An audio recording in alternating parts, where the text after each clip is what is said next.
Welcome, and having had a wonderful children's session earlier this morning, we're now moving on to the festival proper, and I couldn't have a better way to start than a discussion on the state of the nation between Iain Dale and Hashi Mohamed, both of whom have books out. LBC presenter Iain Dale's book is Why Can't We All Just Get Along? It's part memoir, part polemic about the state of public discourse in Britain and the world today. In an increasingly divided society, he examines why we've all become so disrespectful and intolerant. And Barrister Hashi Mohamed came to the UK, aged 9, as an unaccompanied child refugee with hardly any English. Raised on benefits and attending some of the country's lowest performing schools, he knows about social mobility, sharing his experiences and insights in people like us. So I'm going to talk to both of them in turn, a bit about their background and so on, and about their books, and then we're going to have a three-way discussion. So Iain, if I could start with you, because actually I knew you first of all as a publisher through the Chiswick Book Festival, and for many years you ran Politico's bookstore and coffee house in Westminster, and then you set up Biteback Publishing. Seems a long time ago now? Well, Politico's is a long time ago. That started 23 years ago in 1997, just before the general election. I closed it in 2004 when Amazon really started to get some momentum. The congestion charge came in. They wanted to put our rates up by 50%, our rent up by 50%. And I just thought, I can't really do this for much longer. So I've been in publishing for a long time, but I bowed out 2 years ago, partly because I'd been doing my LBC show for 8 years at that point, doing a lot more other media work, and something had to give. And normally I have an attention span of about 5 years, so I've done quite well. And I have to say, I thought I would really miss publishing, but I haven't, which is terrible, isn't it? It is. Why don't you miss it? What were the bits you didn't like about it? Well, I suppose it was maybe running a company where you're very conscious as the MD that you are responsible for everybody's job, and we employ between 12 and 20 people. It depended on the time, and you just know that one mistake on your part and the whole house of cards could come crashing down. And particularly in a small publishing company, cash flow is always tight. As we all know, there's no money in books. No one goes into publishing to make money or even to write a book. You don't do it because you want to make money. Very few people now earn their living from writing books. Okay, if you're J.K. Rowling, you do, but I suspect Hashi and I would not be able to survive on the royalties that we will get from our books. So Hashi, tell us your story, because it is a fantastic story. Speak for yourself, Iain. Speak for yourself. I said, speak for yourself, Iain. But actually, tell us your story. How did you get here, and what happened when you arrived?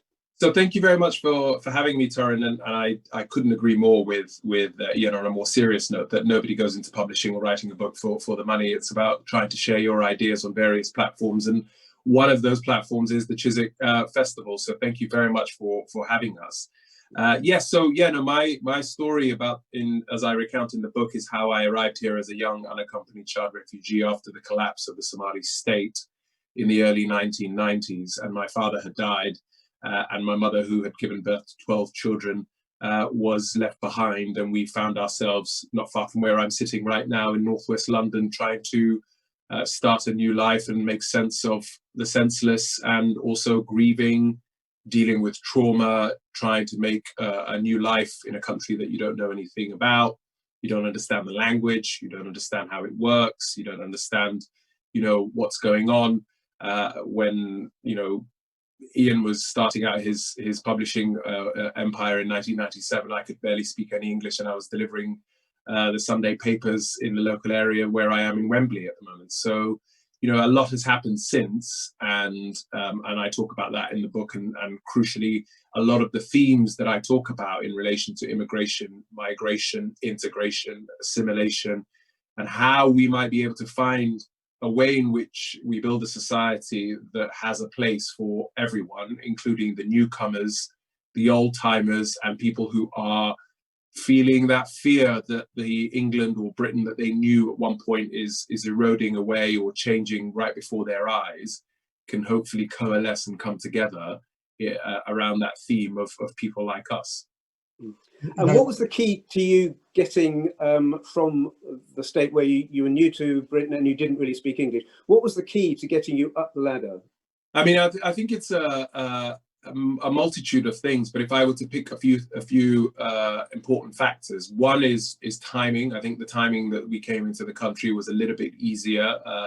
Timing is everything: the political climate, the social climate, what's available, what's not available, housing stock, local authorities that are funded properly. I think secondly, it's got to do with just the circumstances in which we find ourselves. We had a relatively focused family that wanted to actually succeed and want to do something in this country, and they set the right direction. And thirdly, as I touch upon in the book, and which a lot of people don't ever talk about in their own success, is luck. I was very lucky because I had so many people who believed in me and people who wanted to help me in various ways. And so those are the factors that one has to kind of keep in mind.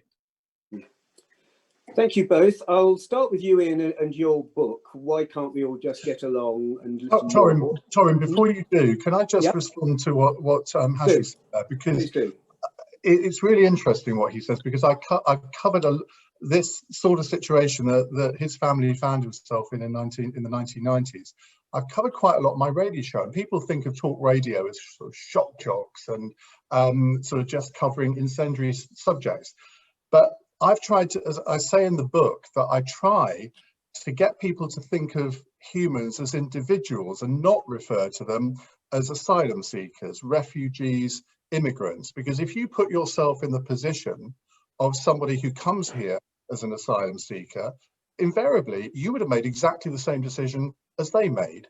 Yeah. And you would have faced the same challenges that they made. And when you try and get people to relate to individuals and their motivations, and even if somebody comes as an economic migrant, they're doing it because they want the best for themselves and their family, the same as we all do. And it's sort of trying to get away from this feeling that by using these amorphous terms, we're sort of othering people, whereas actually as human beings, we all have exactly the same motivations in life. But do we not, as journalists, need to generalise to have a way of introducing people, or do we need to be a lot more careful about how we do that?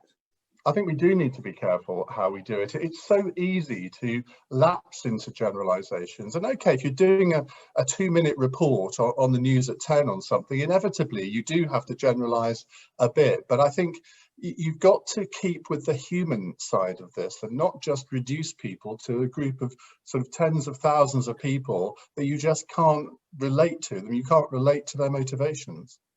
I completely agree with you. Yeah, thanks, Hashi. How did your book come about? What did you want to say in it? Well, I put it down partly to Her Majesty the Queen and partly down to Emily Maitlis. I'm sure, Torin, you've read Emily Maitlis's book, Airhead, which I always think that's probably the worst title that a blonde journalist can give a book. But anyway, it is a brilliant book. It's 40 chapters of different incidents in her broadcasting career. And she talks about them in a very sort of human way, very funny way as well. And as I was reading it, I thought, I'd really like to write this book. And I started writing down chapters where she'd say something and it would spark off a memory in my mind. And so I got to 40 chapters. But the second inspiration was the Queen, because the Brexit referendum has seen this country split in a way that I've never seen in my adult life. And I was actually quite shocked by it in some ways. I didn't really think that people would go at each other in the way that they did, and couldn't even bring themselves to accept that the other side had a legitimate argument. And I've always said, if you don't try and understand your opponent's point of view, how can you possibly argue against it in an effective way? But we got to a stage where Brexiteers were calling Remainers Remoaners and far worse, and Remainers were calling Brexiteers racist, thick, stupid. They couldn't actually understand how anyone could vote leave. And by the end of 2018, even the Queen was frustrated by this. And in her Christmas message that year, she basically said, why can't we all just get along? She didn't use those words, but that was the message. So it was a mixture of those two. So I've kind of melded the whole issue of the decline of public discourse, where on social media we say things to each other that we would never dream of saying to people's faces. I explore why that is. But also I use incidents from my life, my working career, my broadcasting, to try and illustrate the points I'm making about public discourse. And when I started writing the book, I wondered whether that would really work as a formula. But so far, the reaction has been really good. So that's how it started. Could I, Torrin, could Yeah, I go ask ahead. Iain about that? Because Yeah, I think one of the maybe in a minority of one here, Iain, but I often think that in about 20 years' time, we're going to look back at social media and think, what the hell were we thinking? And who the hell thought that that was a good way to invent a mechanism by which we give people their views? But also thinking about social media, but also the radio LBC, not just your segment of it, but other segments, whether it's James O'Brien, whether it's formerly Nigel Farage. Do you think, and this might sound a bit snobbish in one sense, but do you think that there is a question to be asked about how everyone can ring you up and have a conversation with you, Iain? Everyone can tweet at you with an account that can be set up by a 3-year-old. And I just think that we got to a place where we have elevated everyone's opportunities to tell us something or think something or share what they're thinking and their opinions. And rather than actually making us as a society that is more informed, better informed, more connected, I think actually in some ways it's diminished us. And I think that it's taken us further back rather than further forward. I wonder whether you vehemently disagree with that, or how you touch upon that in your book as well. Well, I agree with parts of that. I think the internet has enriched us in many, many ways. I think we are better informed than we were. I think in elections, I think in the Brexit referendum, some people say, oh, well, we didn't have all the information. We actually did. It was very easy to find. So I think the internet has actually been a force for good in educating us, enabling us to find out more.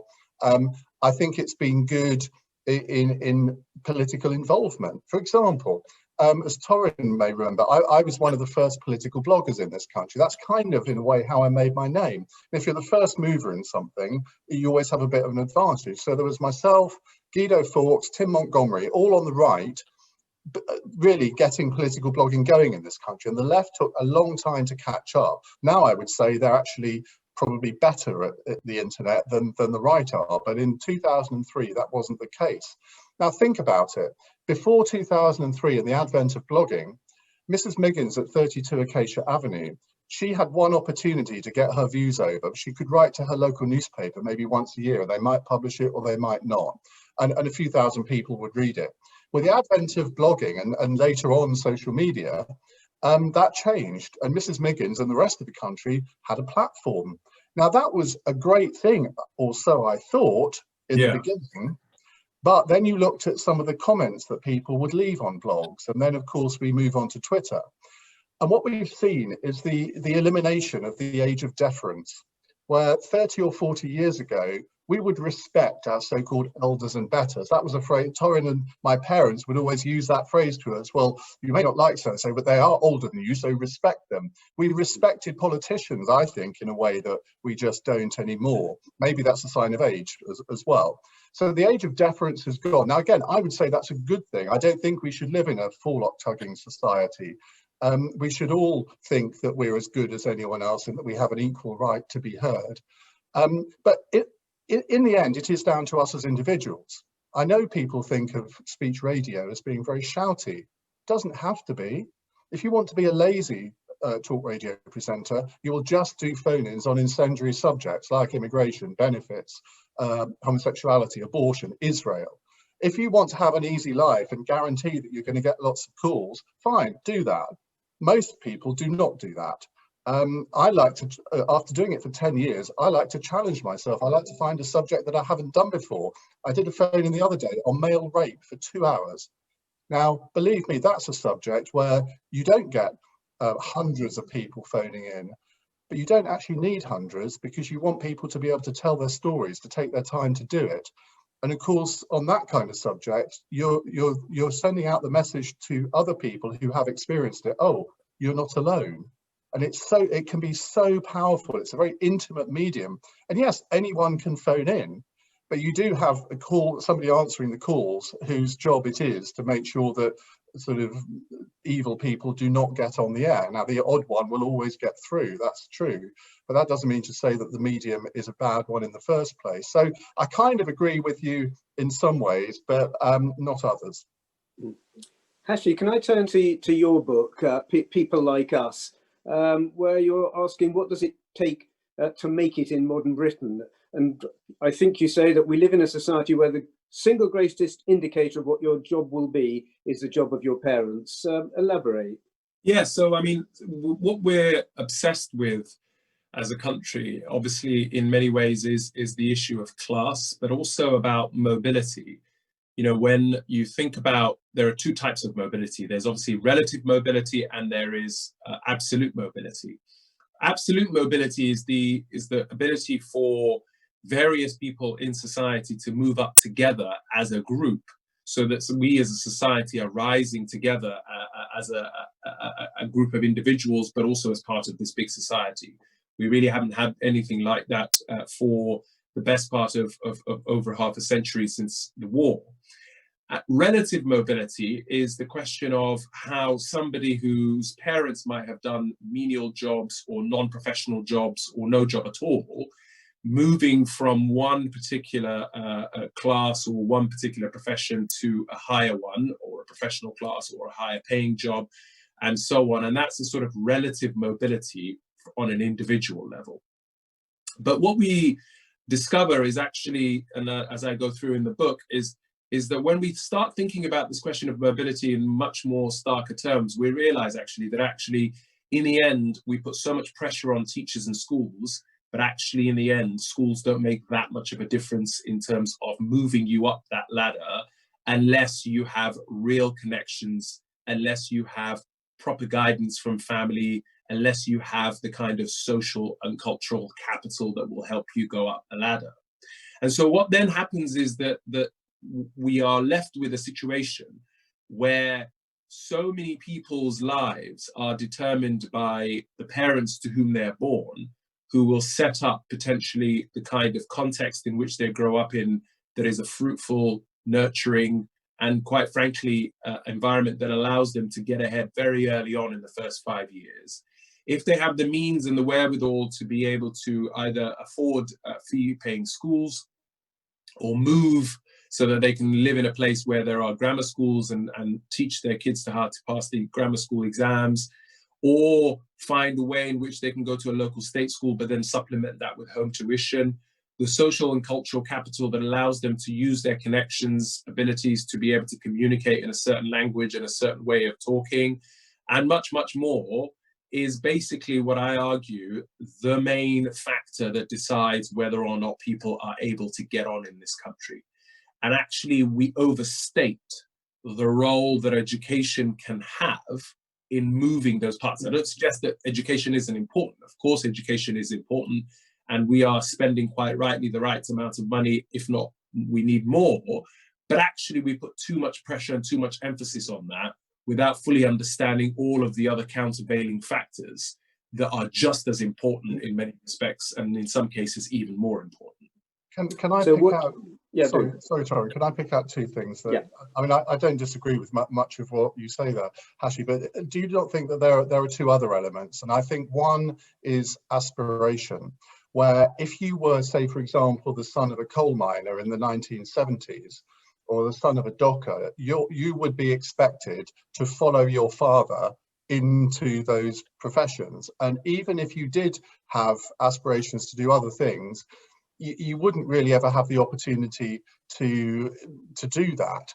So, but that's kind of it hasn't disappeared, but I don't think that there is this tradition now. I think in some groups in society there is. Aisha Hazarika, my friend, who comes from a British Indian background, she says that in British Indian families there is still this idea that if you succeed, you have to be a doctor and or an accountant. Go into one of the professions and you'll always be safe. So there's pressure, and obviously a generalization, but this is her words, not mine. There is pressure to do that sort of thing. And the other thing I think is the opportunities that your parents give you, whether you're from a poorer background or not, whether they whether they actually encourage you to do things outside your own area. I come from generations of farmers, not rich farmers, fairly small farmers. And I was expected to go into farming, but from the age of 5, I knew that I didn't want to. And my parents didn't put pressure on me to follow in my father's footsteps and take over the family farm. But so many people in that kind of background did face those pressures. And again, I think that's disappearing as well. I completely agree with you. And I think the point about aspiration is quite crucial. But I think sometimes the aspiration point can be slightly overstated, because if you are somebody who is a son of a coal miner or somebody who does a particular job, and you want to then do what that person, your parents, do, and that's all you know, then if you are able to actually have a gainful employment that is dignified, that you can pay your bills, you can buy a house and raise a family on that, why should you want to aspire to be a lawyer or a doctor or any other highfalutin job that might come to you? Now, if you want to, then absolutely you shouldn't be hampered, and you should be helped, and you should be given the information, and you should be pushed towards that. I completely agree with you. But where I think we are struggling as a society is that actually we equate success with certain jobs. We equate what it means to be going well in life with certain types of metrics, whether it's about the money that you're earning, whether it's about, you know, the kind of career that you've pursued as compared to the ones from your parents. But the other thing that I think we talk less about, and I wondered what your thoughts were on this, Iain, and I touch upon it in the book, and we can't get away from it, is the extent to which we fail to grapple with this question of nurture versus nature. So the extent to which actually there might be some people who just don't have the talents to, like me, I don't think I have the talents to be an engineer or another particular job that I don't have the particular skill for. It just so happens that I have now found myself in a profession that complements well the skills that I think I have, and therefore found that right path, that right section that then works for me. But often what then happens I think for me, is a lot of parents will say, well, you should become a doctor, you should become an accountant, you should become this, you should become that, when nobody has really contemplated or understood properly, actually, does this person have the talents? Are they actually adept enough to be able to do that job? And I think that's a really hard one, because we effectively might get to a point where we're then potentially saying to people that you're born a certain way and you're born not to have these kind of jobs and so on and so forth. Have you come across that, and what are your thoughts on that? Because I think that's one of I've touched upon the issue of nature and nurture in the book, and I fudge it. Quite frankly, I fudge it, but I basically say it's 50-50, but it's a hard one. How do we deal with that? I'm glad you're not the only one that's fudged it. I think I fudged the answer to the question that I pose in the title of my book. Look, I think you hit on something. This phrase, equality of opportunity, I mean, who is going to disagree with equality of opportunity? It's a sort of motherhood and apple pie phrase. But the key to a successful society is where each person in that society contributes to society in the way that they best can and the way that they best want to. And if somebody is equipped to be a leading brain surgeon, but for whatever reasons, whether it's their background, they can't afford the fees to go to medical school, whatever, if that person actually then doesn't become a brain surgeon, everybody loses out. So the task for government, the task for society in general, I think, is to enable as many people as possible to reach the summit of their talents, because for anybody that doesn't, society in general loses out. Now, how you do that is, of course, something that is probably a longer discussion than we've got today. And I think that's something that politicians of all shades really, really struggle with, because you've got traditional ways of approaching opportunity. I mean, David Davis, who's probably my best friend in politics, he thinks nowadays he would not be where he is because he wouldn't get the opportunities that he had as the child of adopted child of a single parent family on a council estate in York. He said that going to grammar school gave him his chances in life. And he worries that nowadays the chances that he had through going to a grammar school aren't there. Now, we can all debate that, but I think that is the, I mean, Hashi, do you think that, given your background and where you came from to this country in 1997, if you were the same child coming in 2020, do you think your chances would be enhanced now, or do you think they are less than they would have been 23 years ago? I think they're undoubtedly less in one respect, but much, much better in other ways. So I'll tell you how it's undoubtedly less. It's undoubtedly less because when we first arrived, obviously we didn't have any help or know anything or know what was happening, but actually the political climate was a little bit better than it is now towards migrants, I would argue. Some people might disagree, but of course, around the time when we arrived in 93, 94, 95, you had obviously the murder of Stephen Lawrence, and there was a lot going on. By 97, we have the Macpherson inquiry, and it was much more, you had 4 members of parliament from an ethnic minority.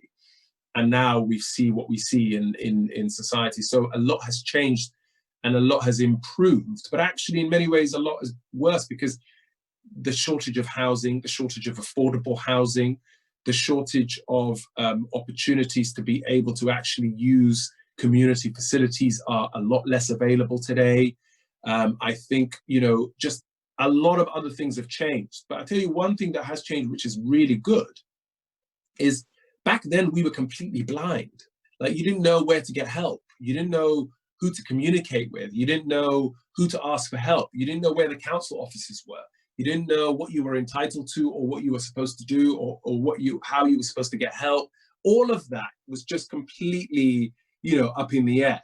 And now you can get all of that at the drop of a hat on the internet. And I think that for me is probably one of the biggest positives, but it's a lot harder. I'm not convinced about the grammar school thing, because I think that's another debate for another time, especially as somebody, I think you live in Kent, and that's a big conversation in Kent about grammar schools. But I'm not saying that I necessarily agree that grammar schools are the way forward, but yeah. I think it's an interesting perspective. Yeah. But I wonder what I would say I'm probably more on the centre left of politics, and you're probably more on the centre right. I wondered what your thoughts were on, because this is something I've struggled with when it comes to aspiration and when it comes to wanting to do something different for your life and pushing yourself forward. I'm always interested about how the Tories approach it and how Labour approaches it. Because if you look at the Tories right now, whether it's Sajid Javid, Rishi Sunak, whether, you look at all of these members of parliament, and they have a huge array of diverse people. Now, you may disagree with Priti Patel, you may disagree with Suella Braverman, you may disagree with a lot of these people and think that they're not worth anything, or whatever you might think about them. But actually they're there. They're in positions of power. They are making decisions, and they are representative of the society that we grew up in. And then you look at Labour and you think, actually, where is that kind of breadth of people from those backgrounds? And I wondered what that was, as somebody who's been involved in conservative circles and politics in particular for so long. Why do you think that is? I'm always intrigued to know why that has happened. Well, if you look back in history, the Conservatives are the first Jewish Prime Minister, the first female Prime Minister, and the second female Prime Minister. Labour haven't had either of those yet. And I think, there's this famous poster that John Major, I think, brought out in the 1997 election. Didn't actually do him any good. What have the Conservatives done for a council house boy from Brixton? They made him Prime Minister. And all of those people that you said there, you could apply that to Rishi Sunak, you'd apply that to, there are now, I think, more people from ethnic minorities in the cabinet than there ever have been in history. Now, that doesn't mean to say that, oh, well, job done. If you look at the percentage of people from ethnic minorities in Parliament, it now roughly, I think, reflects the general population. I think that there are probably, if you want to break it down, there are probably not enough Afro-Caribbean people in Parliament, but there are a lot of people from an Asian background in Parliament. Yeah. Now, obviously the Conservative Party under David Cameron went out of its way to encourage more women and more people from ethnic minorities onto their candidates list. But this takes time, because it took a bit of time to filter through, but it has worked now. You look at the number of gay people in Parliament now from all parties, and I mean, I mean, I got into trouble for saying this some time ago, for letting the side down, but you could argue that gay people are slightly overrepresented in Parliament if you look at the percentages. I was the first openly gay candidate to be selected by the Conservative Party, having previously told the selection committee that I was gay. But you weren't the first. You weren't the first gay candidate to be selected, though. No. But a lot of them didn't actually say that. Yeah. Being the first to do something always gives you a degree of notoriety, and I'm pretty sure that had I not been the first, and had I not become, well, I wouldn't say notorious, but obviously I was written about in the papers for that, I don't think it did me any good in terms of politics. But I remember at the 2003 party conference, this 21-year-old came up to me and just said, "Oh, I wanted to say thank you." And I said, "What for?" Because I didn't know who he was. He said, "Because you've made it easier for the rest of us." And if I'm out of politics now, but I look back and I think, well, I did achieve something by doing that. It enabled a lot more people. And you look at the selection committees now, they don't really, I mean, most of the people that you've just mentioned from ethnic minorities, they're in safe Conservative seats in Essex, in Berkshire. Yeah. Places where you would not. I mean, I'm an Essex boy. There are James Cleverly, Priti Patel, and I've now forgotten who the third one is, in Essex, all either black or Asian.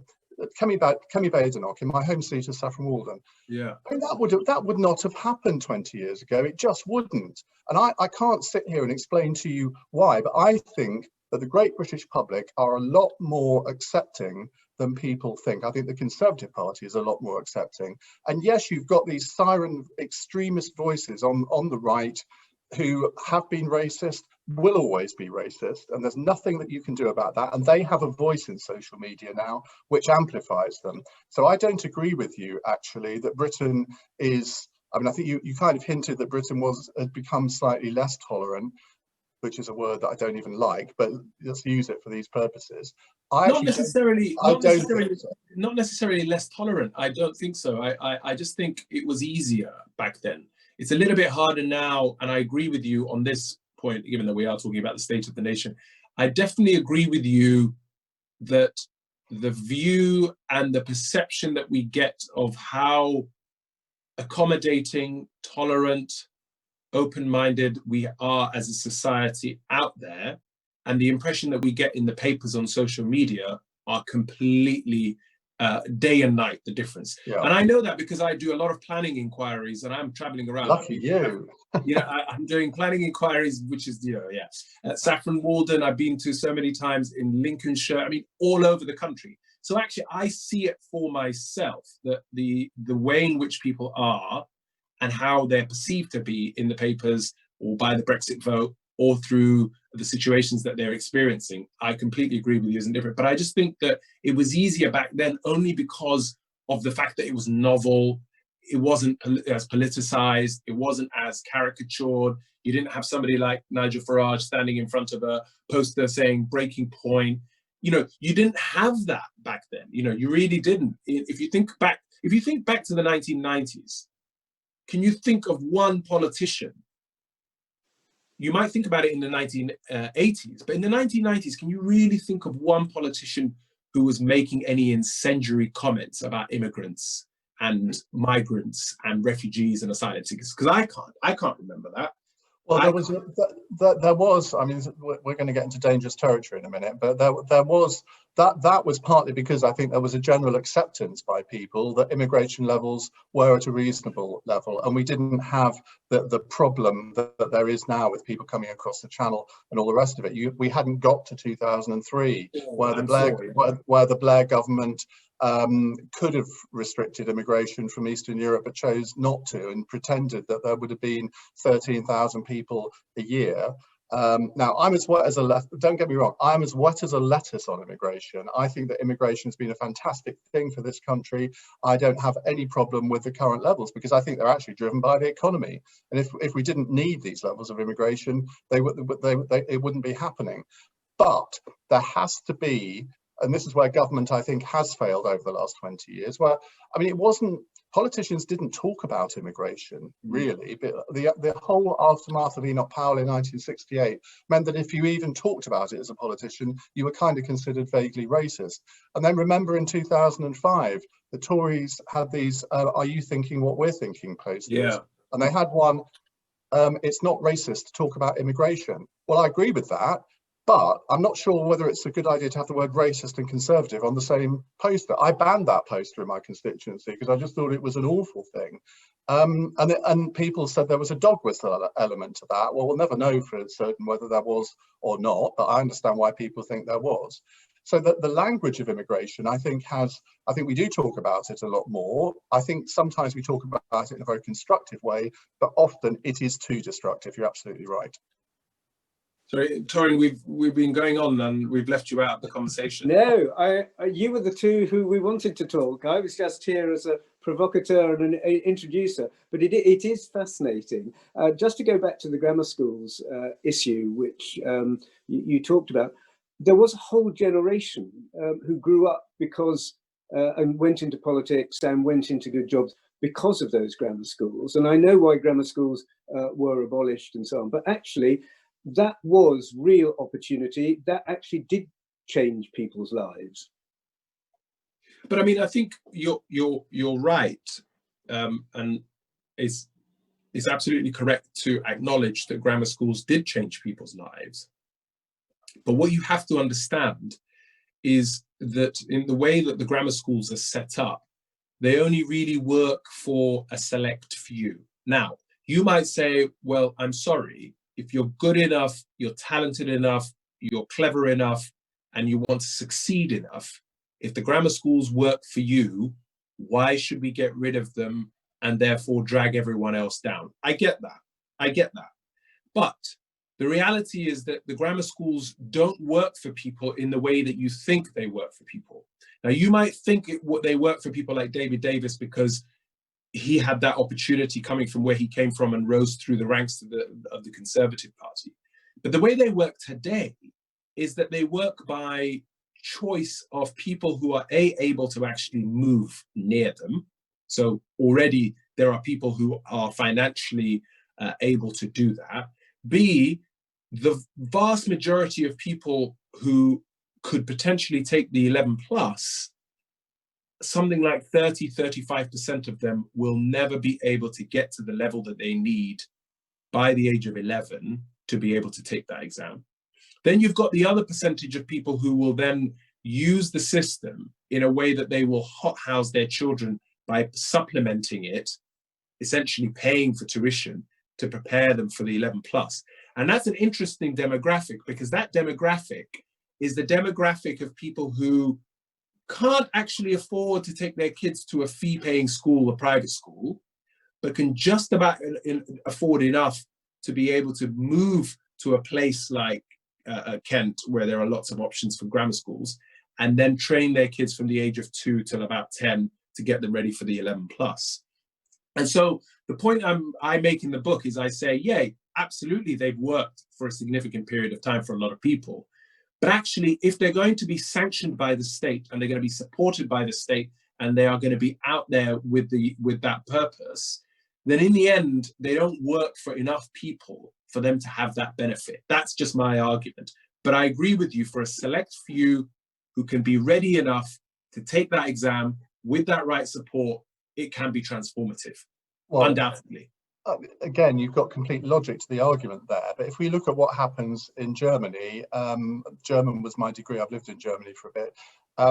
They have essentially the grammar school system. They have the Gymnasium, which is for more academically gifted kids. Then they have the Gesamtschule and the Hochschule. And I think it all comes down to the fact that in this country, we've always had this total respect for academic education, but vocational education, technical education has always been seen as a second-class education. It's for the people who aren't particularly bright. That's been the attitude in this country. That is not the attitude in Germany. If you're a teacher in one of the Gesamtschule, you are a respected member of society. You are looked up to. That's not necessarily the case here if you say that you teach in a comprehensive school. And I think the challenge for us is to make the comprehensive schools so good that people don't want to send their kids to a private school, and that we have failed to do by and large over the years. There have been various attempts at reform. I think academies actually have been a good step in that direction in many cases, not all, but in many cases. But I do think we have a lot to learn from the German education system. I mean, John Kampfner has just written a book, Why the Germans Do It Better, which is a fascinating, I don't agree with all of his conclusions, because the Germans aren't the perfect society that we like to think they are in this country, or the perfect economy. But in their secondary education system, they've got as much to teach us as we've got to teach them about their rather second-rate university system. No, I completely agree with you, but I would add that the lessons that we have to learn from the German system is sometimes overstated for two reasons. One is, in Germany, you know better than me, so much of what you will become can pretty much be decided for you by the time you get to sort of 12, 13, because then you go down one particular route of the vocational route or one academic route. Now, if that was me at the age of 14, I didn't know what my talents were going to be or whatever. And actually only much, much later do I become this late bloomer who actually understands the English language. Me too. Then, exactly. So for both of us, it could have been such a determinative sort of legacy of our lives at a very crucial juncture. And I'm not entirely convinced that that is a way in which we can have that. But then equally, the same could be said about us. There is no perfect solution, though. There is no perfect solution, because there are a good percentage of 12 or 13-year-olds who do know exactly what they want to do when they leave school. So how do you construct an educational system that does literally cater for everybody? The answer is you can't. It is impossible to do. So you have to make the best of it. And at the moment, I'm not sure we are making the best of it. I agree with you. We're not making the best of it. And then the second thing about the German system, which I always struggle with, and I wondered what your thoughts were on this. At least with the German system, what's interesting is, we're talking about the state of the nation now, at least the German system, I feel there is a social contract with society. There is a culture that goes behind that sort of says, okay, you're going to go down this route and you're going to go into this area where you're going to contribute into society in this way, and this is how you're going to fulfill your particular purpose. And it comes with a culture and a way of thinking of, actually then, as you've already touched upon, that respect for teachers at a certain time who work in a certain place. If we don't have that societal aspect of it, to what extent can we replicate what they do in their schools and their vocational systems if in society we're not mirroring what they have in their society? That's the bit that I always struggle with in the German system. You can point to their training, schools, exams, systems, but you can't ignore what's happening in the rest of society. And for us, what's happening in the rest of society is fee-paying schools, we're obsessed with Eton, we're obsessed with 2 universities, and so on and so forth. And that's for me, the big blockage that is the problem. Well, I mean, in Germany, there is, I mean, I would think of Germany as one big middle class. Now, there are historical reasons for that. In a way, after the Second World War, it was like ground zero. Everything started again. So you might have expected it to develop in that way. But Germany has this massive middle class. It has a little bit still of an aristocracy, but you could almost count them on the fingers of one hand. But it has quite a large, what I would call an underclass, people who are just not members of society. There's incredible poverty in some areas of Germany. I don't just mean in East Germany. And those people have no hope at all. They have literally been excluded. Now you could say, well, it's the same here, but I do think it's slightly different. And the whole sort of attitude to people like them to the so-called underclass in Germany is that, well, yeah, we can see them, and that we think we've got a big homeless problem. Well, you look at the homeless problem on some streets in Germany, and it's, I would say, in some cities it is far worse than we have here. And I don't see the the compassion in a way that I think a lot of British people do have towards people in that situation. Germany has also, believe it or not, had food banks for far longer than we have. There are, I think, more of them in Germany than here, but it isn't seen as something that is a societal problem. It's seen as something that is helping people who maybe can't help themselves. Whereas here, we see it as a sign of state failure that the food banks exist. So that there are very different attitudes to things.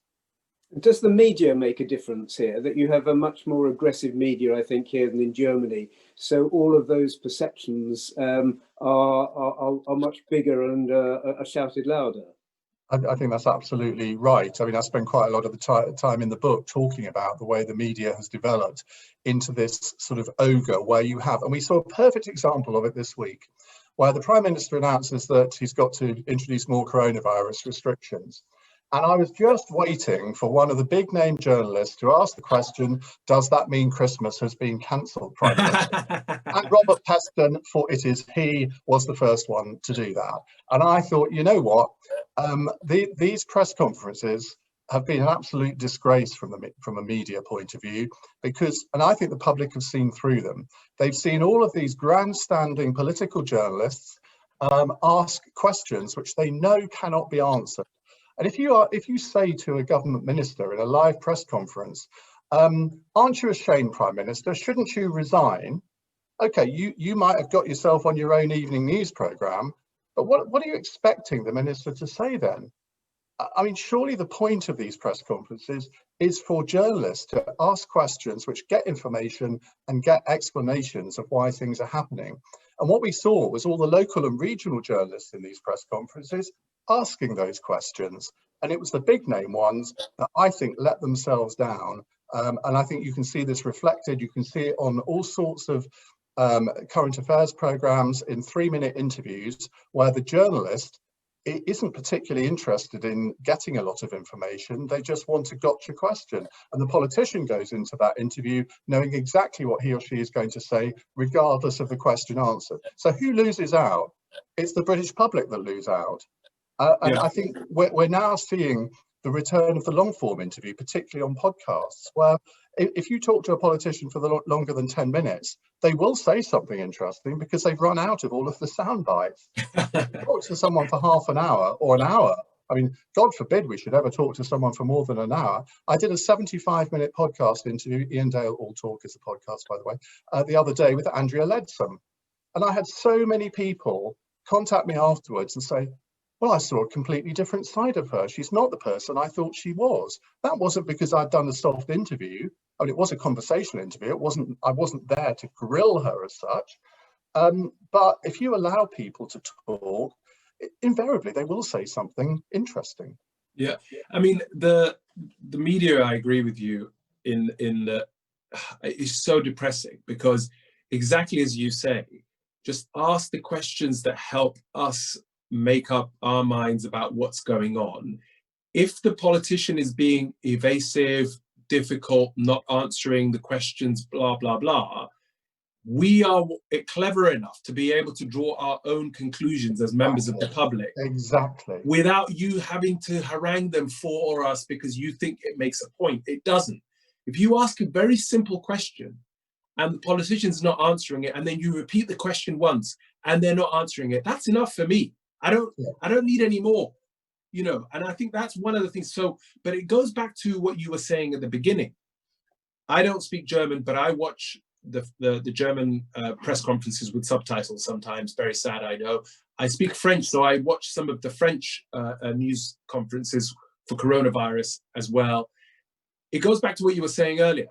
I find that the French and the German journalists still have deference for their politicians. They still have some deference to ask questions that are very informative without necessarily being gotcha, without necessarily being, are you going to resign? And actually, I find them sometimes a bit too deferential, but deferential enough for me to look at it and go, okay, they haven't answered that question. So going back to what you were saying earlier, you're happy about losing the deference, but is this a natural consequence of that? Robert Peston basically asking that kind of question. Well, I think it is, but you have to also blame the politicians themselves. I'm constantly astonished at how politicians just suck it all up. They just suck up the abuse. They don't hit back. I mean, several times I thought, why don't you just walk out of this interview? Yeah. This journalist is just being gratuitously rude to you. Why do you put up with it? But you can do. I mean, I had Bernard Jenkin, who's a very Eurosceptic MP, head of the chairman of the Parliamentary Liaison Committee. He was on my show on Thursday evening talking about all this new Brexit row that's blown up this week. And I'd seen him on Newsnight the previous night, where he had kind of been, well, not harangued, but he had basically totally supported Boris Johnson, but I just picked up from his tone that actually he was a little bit uncomfortable. So he started off with that way with me in the interview, but I gently sort of encouraged him to be a little bit more open. And at the end, I just said to him in a very conversational manner, I said, Ben, I think you're a bit queasy about this. You don't really approve of what the government's doing, do you? And I can't remember his exact form of words, but he then answered the question, which I've been trying to get him to answer during the interview, and said, well, I'm not going to put words into his mouth, but he basically said, yes, I do feel this. Yeah. And it is often slowly catch you monkey, but you don't catch the monkey if you shout at the monkey all the time. That's the point. And exactly as you say, they come in with pre-prepared answers, they'll just keep repeating it and so on. It's so depressing. But Torin, if I may ask then Iain about the future, I mean, how do you see this resolving itself? Because I look at our politics at the moment and it's so depressing. It's so depressing. I'm just like looking at this and thinking, what does the future hold for us now? What are we, the Brexit deal is being sort of pulled back. We've got the coronavirus, a horrible situation that's unprecedented, that nobody quite knows what's going on. Furlough is going to go in October, which means a lot of the unemployment is likely to rise. I mean, where's the hope, Iain? Help me out here. Politicians who promise hope invariably let you down. Barack Obama is a good case in point, where he taught such a good game in 2008. Even I was taken in by it.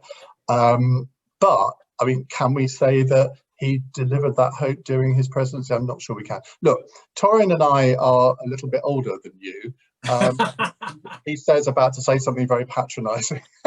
And I kind of think that we look at this through a slightly different lens, in that I think that if we were having this conversation in the mid-1980s or mid-1970s, we could have had a similar conversation saying, oh my God, things are terrible. The politicians of today aren't like the ones they used to be.